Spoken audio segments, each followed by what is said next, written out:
Okay, so Parshat Vayishlach, Yaakov finishes in Parshat Vayetze, and he's heading out, and he's heading back towards Eretz Yisrael, and he knows that eventually he's going to have to confront Esav. So it says Vayishlach Yaakov Malachim lefanav Esav achiv Arta Seir Sdei Adam. Yaakov sends, page 170. Yaakov sends Malachim. Rashi says Malachim Mamish. This is Mamish angels. You know what the Hebrew word Mamish means? Mamish is when you want to say something is real. You say, oh, it's Mamish Gevaldik. You know, it's Mamish. Geshmak is Mamish Geshmak. And if you say it right, then it makes you sound from. You know, if you say it at the right time. So you have to be careful. You know, don't use it, don't overuse it. I heard about a girl who used to say every word. She came back from seminary in Israel, and every other sentence, Baruch Hashem. You know, Emir Tashem, Baruch Hashem. You know, Emir Tashem, Baruch Hashem. Finally, her father pulled her aside one day and said, "Listen, Rav Moshe Feinstein is very from. Rav Moshe does not say Baruch Hashem every other sentence. You don't have to either." So Yaakov sends these angels to Esav. Vayishlach Yaakov Bachar. Now there is a criticism of Yaakov in the Medrash. The Medrash quotes the pasuk from Mishlei that says, "Machzik ba'oznei kelev," somebody who grabs the ears of a dog. Misaber ariv lo lo. You're getting involved in a fight you shouldn't get involved in.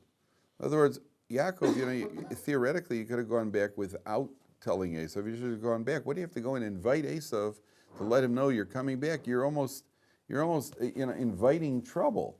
Now, it could be Yaakov obviously felt that Esav's going to find out, and I better take the initiative, so he sends him. But there is an implied, more than the criticism of Yaakov, and again, anytime the Medrash says something about the Avos, it's at a very subtle and almost imperceptible level. But there's a lesson for us. The lesson for us is, let sleeping dogs lie, which is probably where that expression comes from. The Medrash doesn't say a sleeping dog, it doesn't say grabbing the ears of a sleeping dog, it says machzik b'oznei hakelef, says you grab the ears of a dog. But there is a principle in life, don't get involved. Even in professional hockey years ago, there used to be two guys are fighting, third guy in, it gets a game penalty, a game misconduct. You're the third guy in. They get fighting, 5 minutes for fighting, you get a game misconduct. What are you getting involved in the fight? That's a rule in life. There's a fight going on. What are you getting involved for? What are you getting involved? Two guys in shul are having an argument. Can you believe such a thing? Two guys in shul are having an argument. You know, what are you getting involved for? What do you say? If you want to make peace and you're a peacemaker, and you could make peace, is one thing. But to get involved in the argument, take sides in the argument, what are you getting involved there fight for? Who asked you to get involved? It's a life rule. What if you get involved to tell both of them to show up while you're praying? So that's a very interesting question. And I know a shul in America, there's a shul in America where the Rav has a rule. No one in the shul is allowed to shush anyone else in the shul except the Rav. Only the Rav could shush people. Because when people get shushed by other people, especially people who themselves aren't always shushed, right? The people, the guy, the biggest talker in the show, suddenly he's turning around and shushing somebody else. Nobody likes to be shushed by. Nobody likes to be put in the place by somebody who they see as a peer or as a colleague. So they'll go shushing people. So there's a Rav that has that has that ability. And a lot of times, if it's coming from the wrong place, it's not going to work anyway. You're just irritated with them, and it comes out in an irritated way that you shush people, so they're going to both turn on you. Right? So you don't gain anything from that. There have been cases of police who have been responding. Their neighbors call because they hear of home violence, and they come into the house to break up. The husband's beating up the wife. The cop comes in. Then the wife turns on the cop. What are you getting involved? This is a standard good morning over here. What are you getting involved in our home affairs? So I say, don't get involved in a fight that's not yours. That's the rule. I heard I think that's Stan. That's what you think. I told my mother told me a story once in our shul, which Chicago. I had left already, so I missed it. Two guys were talking during laning. So the guy in front of them turned around and went, shh. They just ignored him like a fly on the wall. They kept talking. So he just turned around and he roundhouse one of the guys behind him. He just clocked them right in the jaw. They got the show quiet. And that's obviously not a person who's doing this l'shem shemayim. Right? You can't go clocking people in shul. So you're wrong for talking. You're wrong for hitting. Everybody's wrong. That's the way it works. Okay. Now, Yaakov understands that he's coming towards Esav. He's got a problem over here. So he says the following, so you shall tell my master Esav, Ko amar avdecha Yaakov, so says your servant Yaakov, im Lavan garti, va'echar adata. I've been living with Lavan. Garti, by the way, Rashi points out, is the same letters as Taryag. he's telling Esav that I kept the 613 mitzvahs. Rashi says in Lavan Garti, I kept the Taryag mitzvahs, and I didn't learn from Lavan's inappropriate behavior. Now, why would Yaakov be sending Esav? Why would Yaakov send Esav that message? Why does Esav care how Yaakov's done in his duty? Well, yeah, I put on tefillin every morning. You know, why would Esav? Why would Esav? By the way, I just want to go back. I just saw last night the Noda B'Yehuda. Noda B'Yehuda was one of the big poskim in the 17th century. He basically spanned the lifetime of the Vilna Gaon. You know, Noda B'Yehuda was from Prague. He was one of the biggest poskim in Jewish history. His sefer is used as a cornerstone when poskim have to paskin shilas. So one of his farm is used. So there's a tshuva I saw last night, just last night from Noda B'Yehuda. He was asked, you know, like Rabbanim used to get letters from various communities asking him shilas. He was asked the following shilah. There was apparently a shul, and on Hallel, the Rav of the shul davened for the Omen. And he used a different niggin or a different style of saying Hallel than the shul was normally used to. The second day, there was a different chazan, and he started using the same tune as the Rav. And the gabbai of the shul shushed him. He said, no, that's not the minhag here, don't do that. Don't do that. Don't use that niggin, and the whole shul was in an uproar. One of the things that were in an uproar was there were people who felt that was an insult to the Rav, that he was trying to deliver a message that you shouldn't be using that nusach. I couldn't say anything to the Rav yesterday because he's a new Rav and doesn't know the minhagim, but I am registering a protest against a change of our minhagim. So the man who wrote to the Noda B'Yehuda was asking him, does this Jew who did it, and that's a public insult to the Rav, should we now put him in cherem? Should we excommunicate him? That was the shaila to Noda B'Yehuda. So Noda B'Yehuda answers the man, first of all, that you don't know what his motivation was. He wasn't necessarily trying to insult the Rav. So we can't judge people. We have to give people the benefit of the doubt. He didn't say, I protest what the Rav did, which would have been a public insult. Then he has to be excommunicated. He didn't say that. He just shushed the second guy there, possibly because he felt that I'm supposed to keep the bylaws of the shul when I'm allowed to. All right, but then the Noda B'Yehuda writes him, and this is the point that I want you to hear about shushing people. Noda B'Yehuda writes that the man himself, there's no halacha that you can't sing a different niggin for Hallel. Not the end of the world if you sing a different niggin for Hallel, even if it's not the minhag of the shul. But to go and make a tumult in the middle of the Hallel and get the whole shul riled up, now that's an avera. Say, get your priorities straight, buddy. What are you getting upset about? Because he used a different niggin. He broke with the bylaws, and what gave you the right to then go and make a tumult out of it? Who says you should make a tumult out of it? That's what sometimes, if you get involved, people are talking in shul. If you shush them, it's going to make things worse. I can make things better, can make things worse. So who said whatever you're trying to accomplish, you're going to mess it up anyway? So that's what you really want to accomplish. Sometimes a cell phone goes off in shul. Not sometimes. Cell phones always go off in shul, right? Sometimes when I shouldn't say sometimes it goes off. Sometimes when a cell phone goes off in shul, so you hear somebody go, shh, no, you're going to give a clap on a shtender to protest the cell phone. Should a cell phone go off? No, it's disrespectful. A cell phone should not go off. In Israel, there was a lawyer, the court case in Israel. A lawyer was in the middle of court, his cell phone went off. He got it on the first ring, and he got fined by the court for contempt. He got fined. He got hit with a 1,000 shekel fine, 800 shekel fine, something like that. He got it on the first ring. The judge said that's disrespectful to the court. You're getting fined, right? So imagine a guy in shul. You know how many fines? And no shul would have any financial trouble. Stan, if they would just start fining people for cell phones going off, shuls would be doing great. Just fine people. There's one shul in New York I heard about. They actually have a cell phone parking lot. Right outside the shul, they have a table that's designed like have you seen that? It's designed like a parking lot. You have your say, and as you walk in the shul, you put your cell phone down in the parking lot, and you go into the shul. So a guy's cell phone went off. It shouldn't go off. Then everybody starts clapping and banging. Well, the clapping and banging, why? What are you upset about? His cell phone is bothering my Shemon Esrei. Your clapping and banging and shushing is bothering my Shemon Esrei even more. So what did you gain? You always have to keep that in mind. That's what Noda B'Yehuda said. Okay. So why does Yaakov say to Lavan? Take a look at Rashi. It's the second column. Sorry, I lied. First column, third line. First column on the right. On the right-hand column. Third line from the top. Garti. I lived with Lavan. Says Rashi. Lo naasesi sar v'choshuv. I did not become an important official. Eincha kedai lisno osi al bracha birkos avicha sheberchani. It's not worth your while. There's no reason for you to hate me for the brachas. I mean, the whole point is you hate me because of the brachas. But the brachas are that I'm supposed to rise to prominence. And I haven't. So what you got nothing, there's nothing for reason for you to hold it against me. The bracha of Hevei Gvir Lachecha. Sharei lo niskayma bi, the bracha did not come true. Davar acher, skip to the next line. Rashi says, Garti begematria taryag.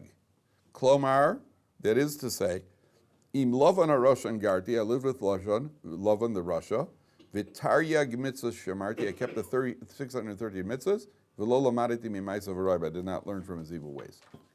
So, Yaakov is sending a double message to Esav over here. There's a double, why do you guys say, why does Rashi say, well, there's another idea what he sent him? He's saying, first of all, I lived with Lavan, I never rose to any high position.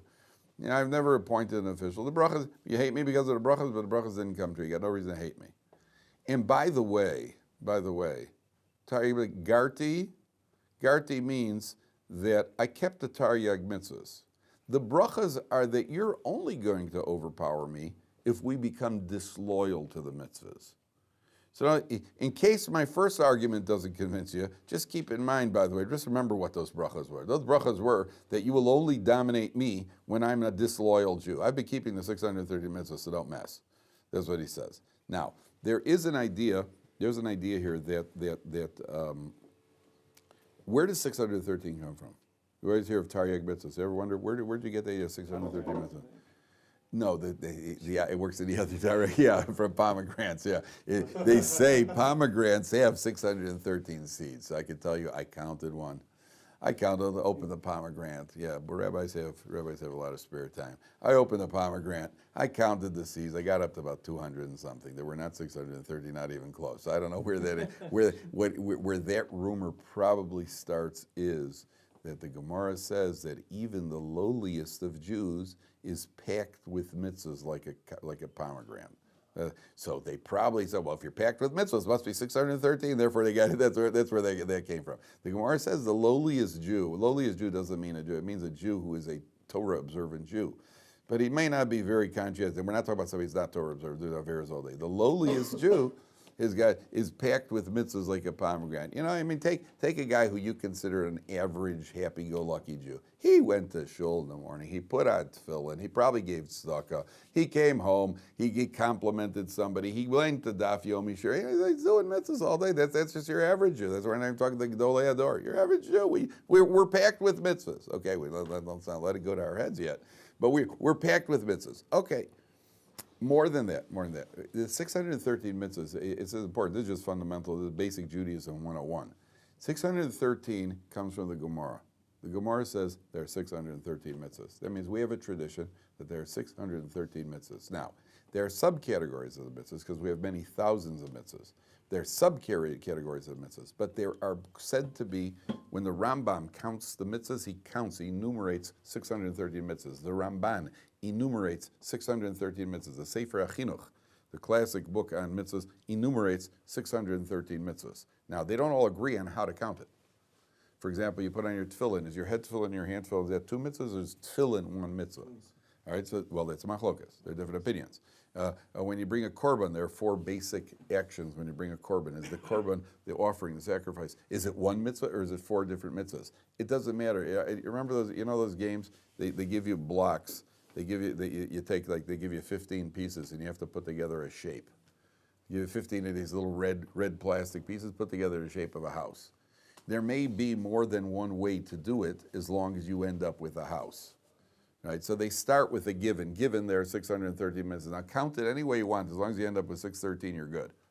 And you're also a Rishon. You have to be good and you have to be a Rishon, right? You get not just anybody can count them. So the Rambam, the Sefer Chinuch, they have different opinions on how to count it. But everybody agrees it's 613 because that's what the Gemara says. The Gemara says 613. Now there are many sub-mitzvahs.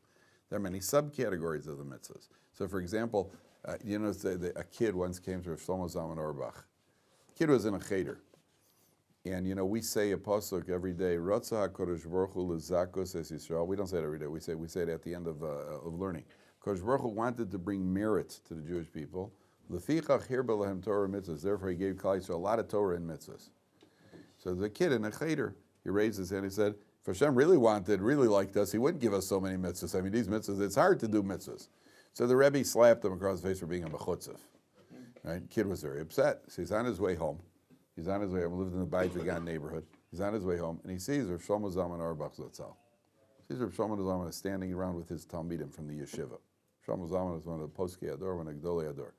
So the kid's standing at the outside of the circle, and Shlomo Zalman sees through. He says, "There's a little kid over there." So he moves his talmidim aside. He says, "Come here, Yingala, do you want to ask me something?" The kid's petrified. Shlomo Zalman.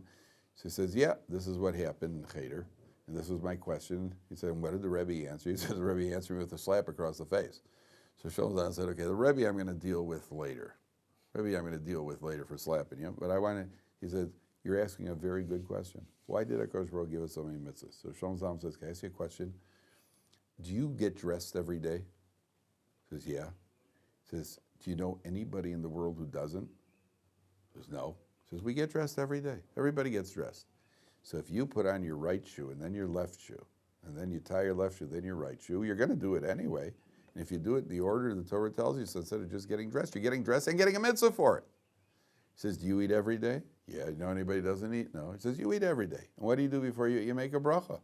So, you're going to eat anyway, and you made one little bracha, and you got a mitzvah for it. So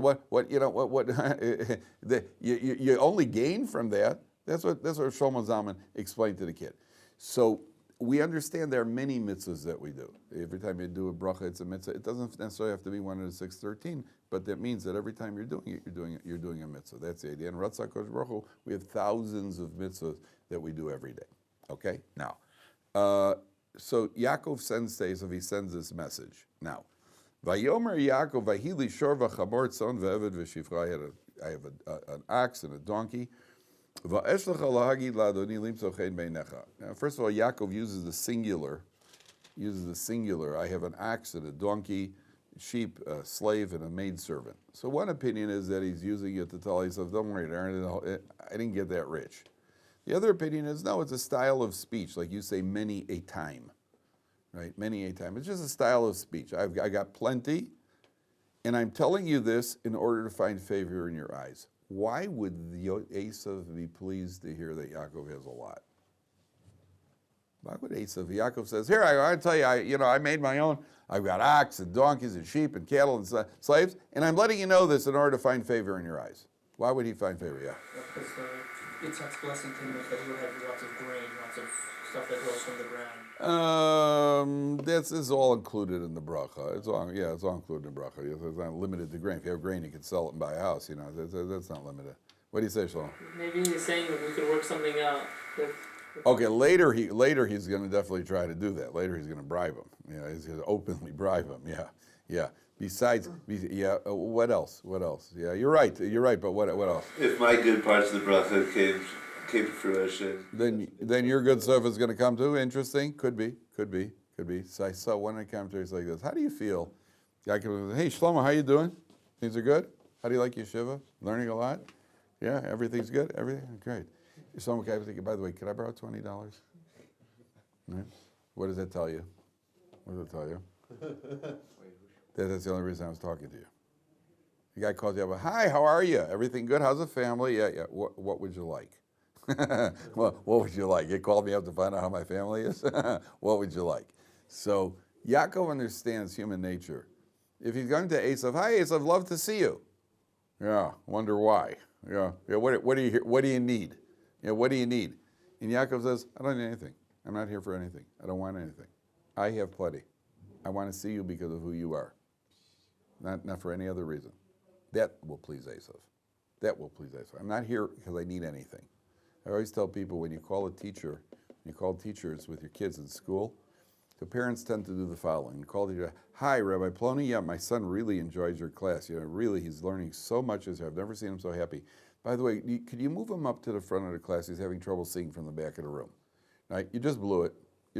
Because the teacher now knows that that's the only reason you called. It could be what you're saying is true, but you diffuse the entire thing once you ask for the favor. On the other hand, the best thing to do with teachers is, I always made a point with my kids, early on in the beginning of the year, call them up and compliment them. And if I could get their wife on the line, it's even better. Because it builds wow, my husband, I didn't know somebody thought so highly. I would call him up, my son is learning great, he's doing great, loves your class, and so on and so forth. Then later in the year, if I need something, just call him up and say, by the way, could you move my kid to the front of the board? That way he knows I'm not a kvetcher, because I called him up to compliment him. And often it happens, you call the teacher up, even people in general, you call them up to give them a compliment, and once in a while I'll see a kid, I call the parents, I say, by the way, I want to tell you, a wonderful kid, he stood up for me on the bus. Not all kids do it. Mother says, yeah, and no and. I just want to tell you that. Really? Yeah, usually it's, he's a wonderful kid, stands up for people on the bus, but he put a brick through my window. That's usually what she's used to hearing. Here, you want to, get to the point. Get to the point, call up, and it's very important with teachers to do that. I once wrote my daughter a note. My daughter was in about 4th grade, 5th grade. It was a frum school. There were about 600 girls in the school. So I brought her, and the principal is a very efficient lady, very efficient, very, I would say she's pleasant, but very, very businesslike. Very business, not one of these Gucci gooey. So at the end of the year, I sent my daughter a note and to the principal. I said, thank you very much. My daughter had a wonderful year, great teachers, and it's a reflection on your skills as a principal because, you pick the teachers and thank you very much. That's all I wrote. That was the end of the year. The next year on the first day of school, and I got a picture, it's a from neighborhood, you got a flock of 600 little girls going into the school. I think my daughter was going into 6th grade. My daughter comes home, she says, this morning when I went into the school, all the girls were walking past and the principal looked at me in front of all the girls. She goes, hi, how was your vacation? How was it? Completely out of character for anything the principal has ever done before. And I said, who else did she say to? Nobody, only me. There's no question it's cause and effect. No question that we're cause and effect. And therefore, Yaakov understands that Esav, if Esav senses you need something, it's like, cut the small talk. Let's get down to business. And therefore, Yaakov says, this is not about money. This is not about money. Do you know that Rabbi Nosson Tzvi Finkel was Rosh Yeshiva, the Mir Yeshiva? You ever heard of Howard Schultz? Who's Howard Schultz? CEO of Starbucks. So Howard Schultz happened to be in Israel with a group of businessmen. They came to see Rabbi Nosson Tzvi Finkel. He was in the later stages of Parkinson's. And at a certain point, they came to the Rosh Yeshiva, they met the Rosh Yeshiva, and he spoke to them, and Howard Schultz kept coming back for subsequent visits. And at a certain point, Howard Schultz pulled out a check to make a donation to the yeshiva. And Nosson said, put away your checkbook, Howard, this is not about money. He wouldn't take a check from him. Wouldn't take a check. Well, it could be it's a down-the-line investment into his Yiddishkeit. Howard ended up taking a pair of tefillin. That he wanted was a pair of tefillin. He said, I'm not taking it. Not everything in the world is about money. Believe it or not everything's about money. So Yaakov understands that. That's what he sends to Esav. Now, look what they come back. Vayeshuvu hamalachim al Yaakov leimar banu el achicha el Esav v'gam holech likroscha ve'arba meos ish imo. Yaakov is coming, bottom of page 170. Bottom of page 170, last pasuk. The malachim came back to Yaakov. They said, we came to your brother, to Esav, and he is coming towards you with 400 men. These are 400 men armed to the teeth. Yaakov is standing there with women and children, and there are 400 men coming towards him. So top of the next page, Vayira Yaakov me'od vayetzolo. Yaakov is very afraid, and he had a lot of distress. Vayachatz esa'om asher ito v'esatzon v'esabokar v'agmal l'shtei machmas. He divided the nation in half. Now pay attention carefully, gentlemen. He divides the nation, he divides his people into 2 camps. And look what he says in Pasuk Tes, Vayomer, Im yovo Esav el hamachane ha'achas v'hikahu, v'hoya hamachane anishro l'payah. If Esav kills one camp, then the remaining camp will survive. Now he put a distance of 1 day's distance between the camps. He put 1 day's distance between the camps. So everybody asks, how did Yaakov know that if Esav kills one camp, the other camp will survive? How does he know that? I mean, maybe Esav will kill Yaakov in the first camp, which is going to meet him, and then he'll, after he kills Yaakov, he'll go after the second camp. So the Meforshim answer, Rivka had said to Yaakov when she said, run away, why should I lose you both on 1 day? And the Medrash says Yaakov knew he and Esav were going to die on the same day. He and Esav were going to die on the same day. So Yaakov figured, look, I'll go with the first camp. If he kills me, he's got to die the same day. If I put 1 day's distance between the 2 camps, so the second camp will survive. Okay, now in 1933, Hitler had just risen to power. A man came to the Chafetz Chaim. Chafetz Chaim was the last year he was alive. Chafetz Chaim died in 1933. Man came to the Chafetz Chaim. He said, is this it for the Jewish people? Hitler had made his intentions very clear in Mein Kampf. He made his goals very clear. And he asked the Chafetz Chaim, is this going to be the end of the Jewish people? So the Chofetz Chaim said no. He said, how do you know? He pointed to this pasuk. He said, because the same way Yaakov Avinu confronting with Edov, he said, if one camp is wiped out, the other camp will survive. So the man said to the Chofetz Chaim, and where is the remnant going to be? Where is it that Hitler is not going to succeed? So the Chofetz Chaim turned to this week's Haftorah. Same Parshat. Look at the Haftorah for a second. Sorry, verse 17 and verse 18. He said to the Chofetz Chaim, and where are the remnants going to be? Where is Hitler not going to succeed? So the Chofetz Chaim turned to this verse 17, on page 1142. It's 6 lines from the top. 6 lines from the top of page 1142 in the Haftorah. Uvehar Tzion tia pleita. The remnant will be in Sion. Roja Code. Anybody know anything about the history of World War II? Remember the Battle of El Alamein? Erwin Rommel, the Desert Fox, had the German African Corps there, and they were coming into they were going to come through Africa and invade into Israel and wipe out the Jewish people in Israel. They were living in the land of Israel. The people in Israel were ready to go. They figured this is it. And I think it was who was the British general? I think Montgomery. British General Montgomery and the British troops, they're the ones who stopped Rommel. That was the beginning of the end of the war. Chofetz Chaim pointed to this picture, and he pointed to this pasuk. He said, this is going to be where the Jewish people, the remnants, the survivors, will be in the land of Israel. Now look at the next pasuk. V'haya beis Yaakov eish, the house of Yaakov will be fire. Uveis Yosef lahava, the house of Yosef will be the flame. Ubeis Esav lakash, they will be the straw. Yaakov is the fire, Yosef is the flame, Esav is the straw. Guess who loses, right? That's why it's right after Yosef is born. In the previous week's Parsha, when Yosef is born, that's when Yaakov starts to go. Because the counter, the green kryptonite of Esav is Yosef. Yosef is the counterforce to Esav. Yosef is born, Yaakov says, now we're empowered, now we could go. But look at the word very carefully. V'haya beis Esav lekash. The house of Esav is going to be straw. Look at the word kash, gentlemen. How much is a kuf? A kuf is 100. How much is a shin? 300. Together, that's Esav's 400 men. The house of Esav will be lekash. Together, those 400 men are going to be turned to straw. Right? That's the allusion to the house of Esav and his 400 men. I've told you several times, the number 400 always represents something negative. There's even a Kabbalistic source that says that Satan himself has a force of 400 men. Satan has a source of 400 assistants. That's a Kabbalistic source.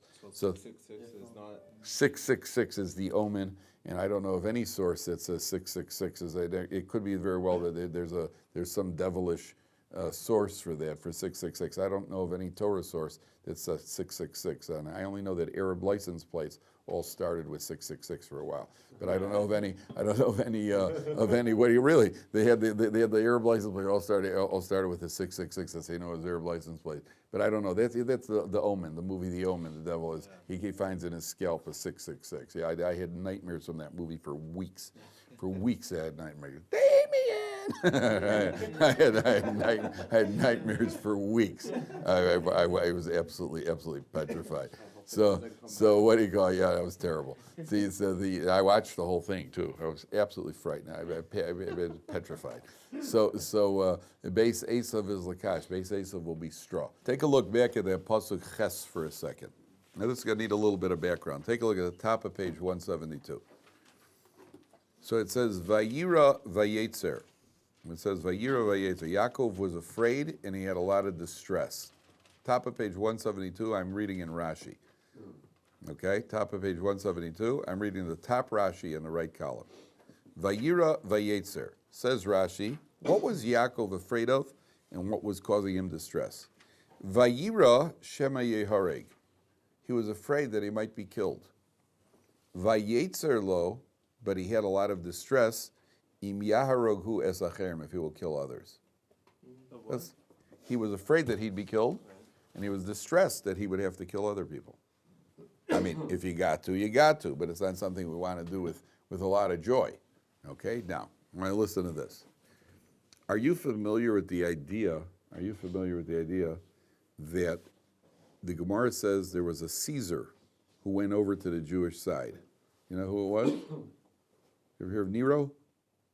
Nero. The Gemara says Nero. In what you learn in the history books is Nero fiddled while Rome burnt. Did you ever hear that legend? Nero fiddled while Rome burnt. According to the historians, Nero disappeared. Nobody knows where Nero went. That's what the secular historians say. Nero disappeared. According to the Gemara, which is a little more accurate, Nero converted to Judaism. Not only he converted to Judaism, he had a descendant named Rebbe Mayor. Nero converted to Judaism. How do you like that? So secular historians, it probably doesn't look good on the history books. Yeah, well, Nero became a Jew. The Roman emperor became a Jew. That wasn't very popular. Nero disappeared. That's the safest thing to say. Nero disappeared. Where did he disappear to? He disappeared to Judaism. That's where he disappeared to. He converted, became a Jew, and he had a descendant named Rebbe Mayor. Okay? Keep that piece of information in mind.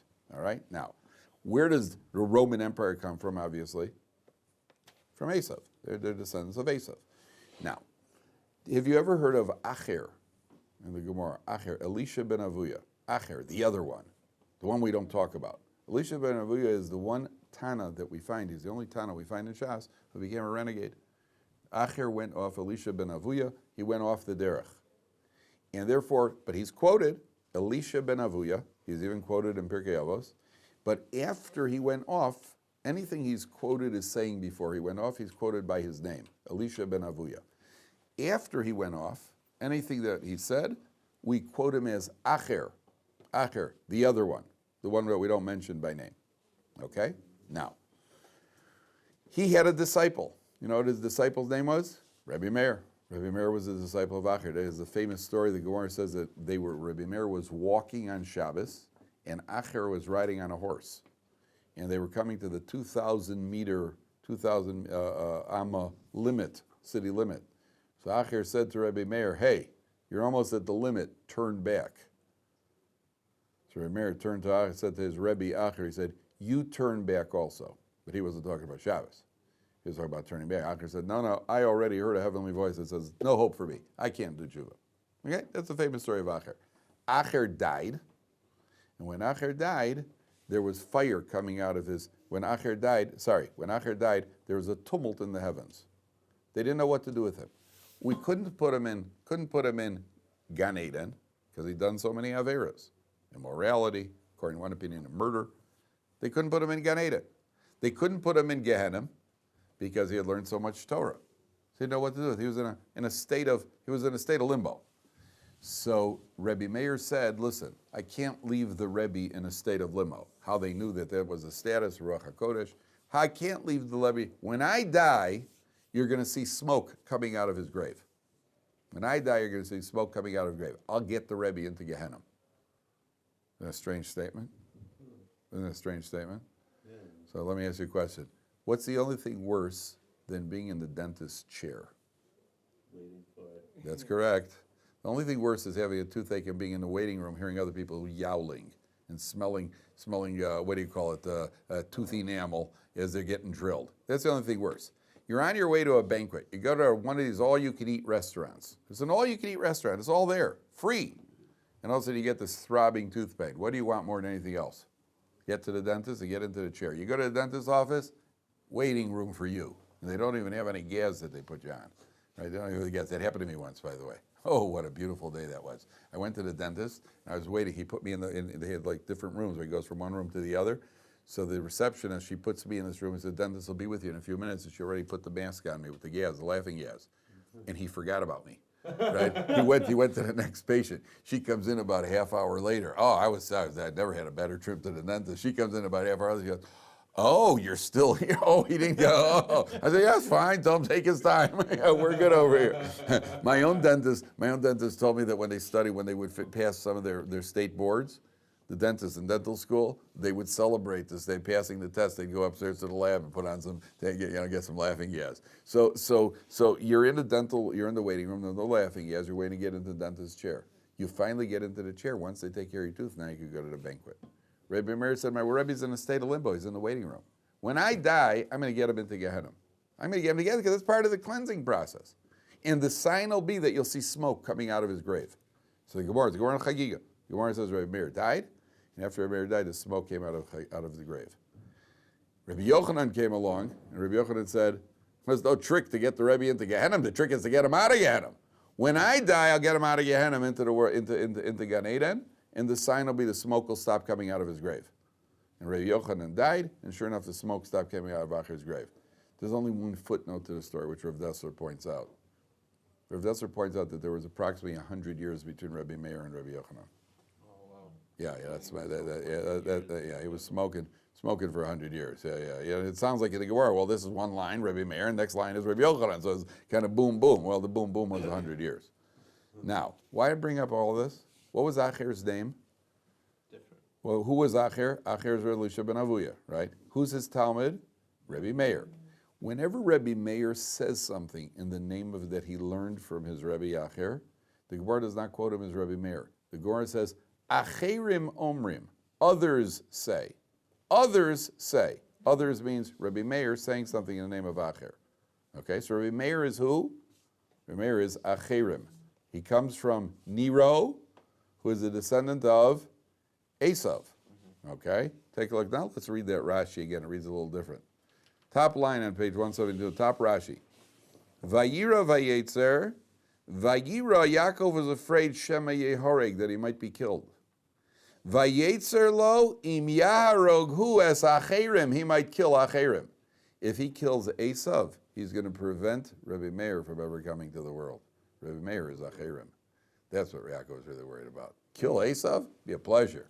But to kill a descendant, if he kills Rebbe Mayor, then there's no Nero, and then kills Esav, there's no Nero, and there's no Rebbe Mayor. That's what Yaakov. Wait, he that's knew they were coming into the world? Apparently, there's some sort of level of Roja Code, whether conscious or subconscious, whatever level of Roja Code it is, Yaakov has a sense that it wouldn't be a good thing to kill Esav. Something's coming, right? And therefore, that's what the unfortunate say. Okay, now let's get to the Tachlis. Comes along Yaakov, and Yaakov divides up the camp. And then he says, please save me. Look at Pasuk Yud Beis. Yaakov says a prayer to HaKadosh Baruch Hu.